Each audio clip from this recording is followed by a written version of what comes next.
Hello and welcome to KitPlus TV, supported by Mediaproxy. Now, we've two guests today from a company that has been around for over 25 years, distributing and representing a range of products throughout the UK and some throughout the whole of EMEA. Yeah, we'd like to welcome Peter Kavanagh and Peter Rowsell from Polar Graphics. Hi, good to see you. So, now, as Simon said, you've been around a pretty long time. Let's start with a brief run-through of the various products you distribute. Yes, well, first of all, one of the first products is a Pantac. Pantac range offer a range of multi-viewers, extenders, converters, KVM products. Basically a wide range of products, also for use on the Open Gear platform. And I'm actually pleased to announce recently that we're their premier distributor in Europe for the Open Gear range of products. Another product we handle is Bluefish 444, which is also known as the Professional's Choice. We've been representing Bluefish 444 in Europe for approximately 20 years now. They produce a wide range of uncompressed capture replay cards and converters for both retail and OEM applications. That's right, and Bluefish Europe, we also offer extensive SDK support for the OEM market. So where companies want to integrate our cards with their own products, we will help along, we'll give them all the samples and assistance on development questions they have. We also do a lot of work with a product called Ingest Server, which is a server built around the Bluefish cards. It allows multi-channel ingest to a wide variety of output codecs. And we've had quite a lot of success lately with that in the long-term archiving market. They've added a couple of codecs, FFV1 with an MKV wrapper. So we've had good success with the archiving market where this format has become a bit of a gold standard. Okay, and another product that we handle is Mediaproxy. They're probably, at this moment in time, leading the market in compliance monitoring. That's right. We have deployments with pretty much all of the major broadcasters in the UK, with hundreds of channels deployed. Now, the Mediaproxy log server as a compliance and advanced monitoring system handles baseband, SDI, compressed transport stream over IP, NDI, uncompressed empty streams as inputs, and provides advanced alarming, monitoring by exception, as well as OTT monitoring. So we can do things like web quality of service or QoS, and also audio video checks on OTT web streams. Okay, carrying on, another product that we handle is Magstore. Magstore produce a range of LTO desktop units with Thunderbolt connectivity and also a whole range of LTO libraries. And carrying on, Nagasoft. Nagasoft is another product. It's a relatively new product to our product range. It's a cost-effective, complete production switcher and streamer. Yeah, the Nagasoft NScaster X1 is essentially a self-contained, lightweight, all-in-one production switcher and streamer. It's got a wide variety of inputs. We can come in SDI, HDMI. We can bring in NDI streams.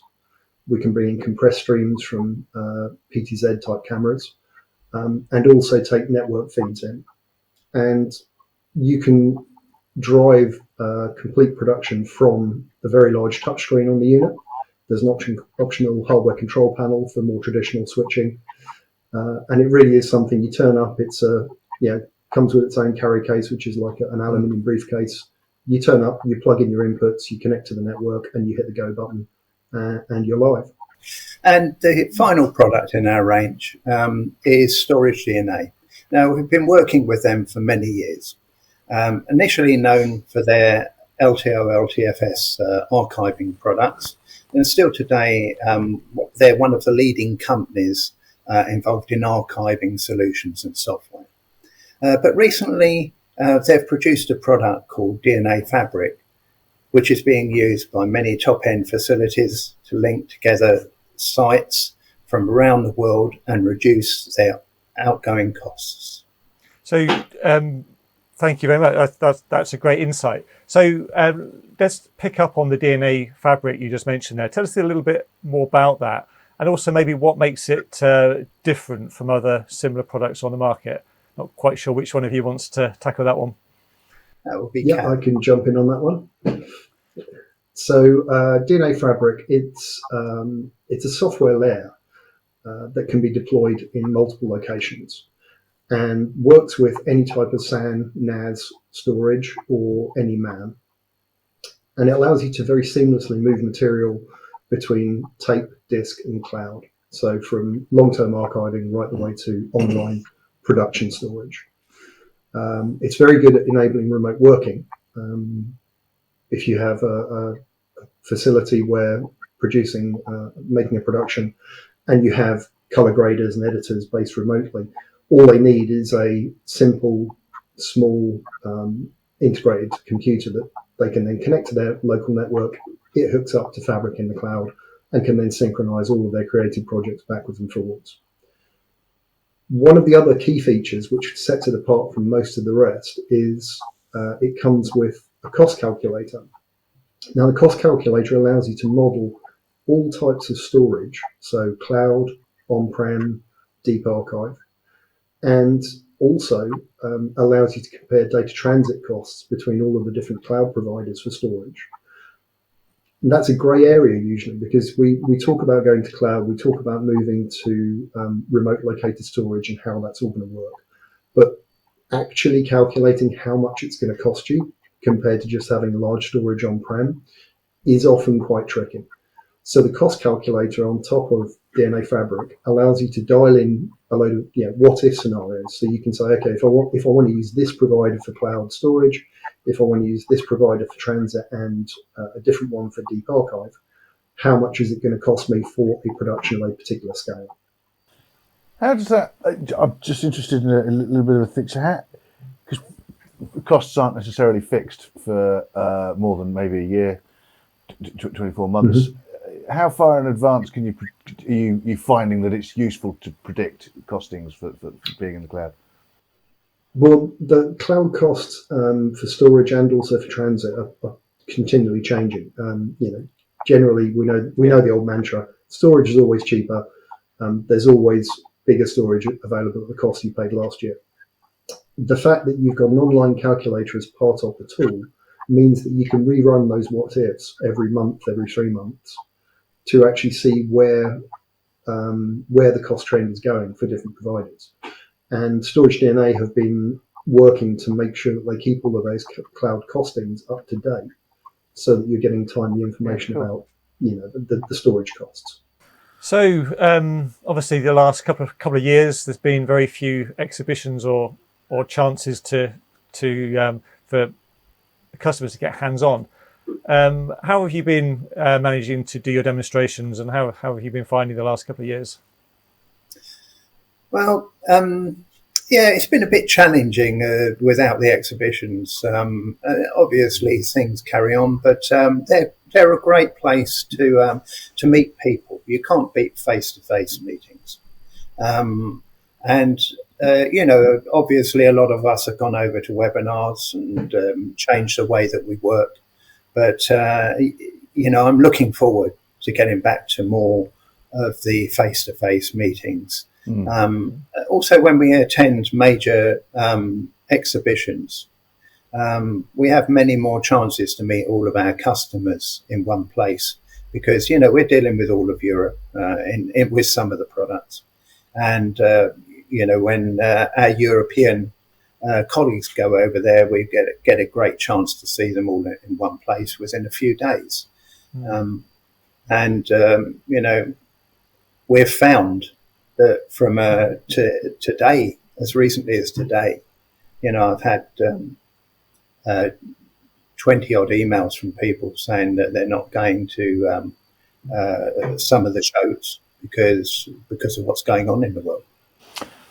I mean, it's and I don't know if you're going to NAB or not, but aside from that, I imagine that most of the brands that we've just been discussing, they're going to be there in some capacity, because that's our next show that we're sort of looking at, really.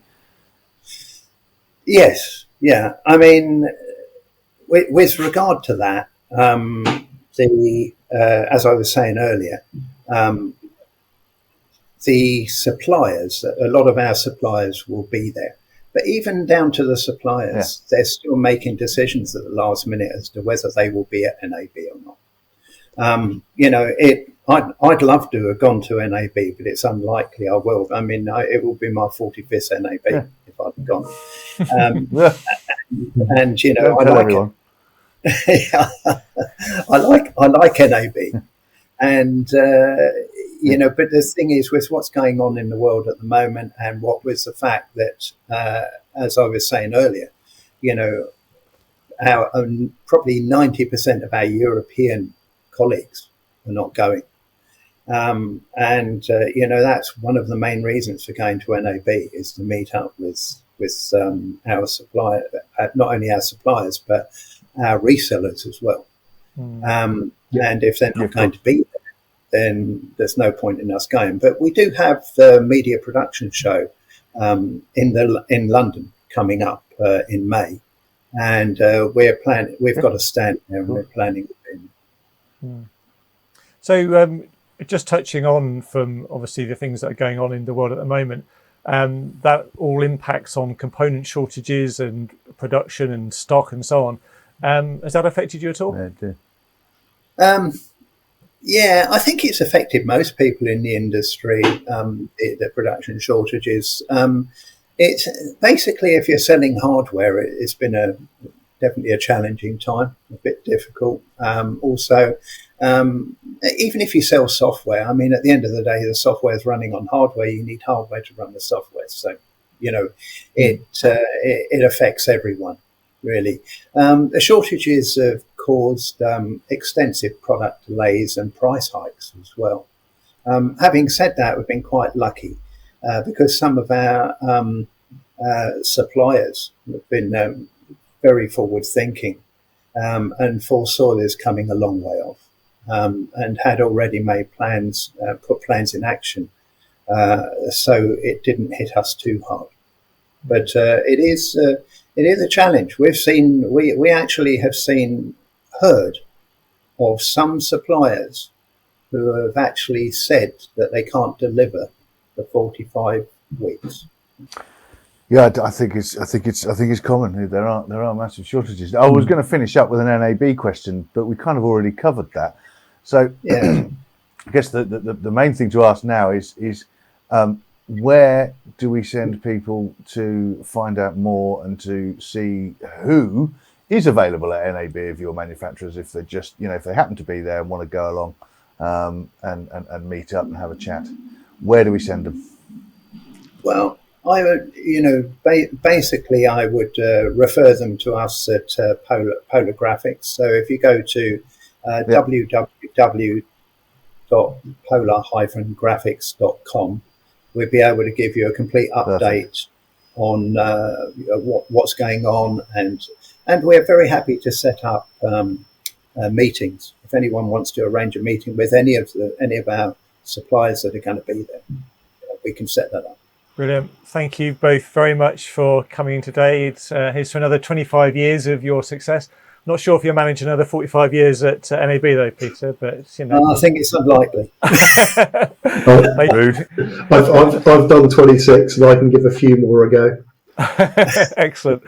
Thank you both very much. And of course, thanks also to Mediaproxy, who we mentioned earlier on, who support KitPlus TV. And of course, thank you for watching. Do subscribe to the channel. You can download the podcast where you will, of course, hear all the unedited content of the interview. You can find that at kitplus.com/podcast, or just search your podcast directory for KitPlus. We'll see you next time.